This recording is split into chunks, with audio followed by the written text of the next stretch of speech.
आज तो मैं खलीफा को अपनी दिल की बात बताकर ही रहूंगा। खलीफा जी, मुझे तुमसे प्यार हो गया है रे। जा रे नल्ले, शादी तो मैं उसी से करूंगी जो ओलंपिक में गोल्ड मेडल लाएगा।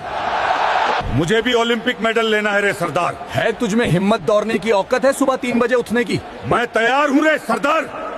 ओह माय गॉड रे, मैं सुबह उठ गया रे। ठीक है रे, अब जा और नादी में चलन लगा। ठीक है रे। अरे बाप रे, इस ठंड ने तो मेरा सब कुछ जाम ही कर दिया रे। अरे बाप रे, आज मेरा हल्कू भाई होता तो मुझे ये सब नहीं करना पड़ता रे। ऐसे ही नहीं जीती जाती रेस। चल और जोर लगा, चल अब दौड़ना शुरू कर। वाह रे हल्का, तूने तो आज ट्रेन का भी रिकॉर्ड तोड़ दिया रे। अब तू पूरी तरह तैयार है। ये क्या कर रहा है तू? याद रख, लोहे में जुंग लगने पर वो किसी काम का नहीं रहता।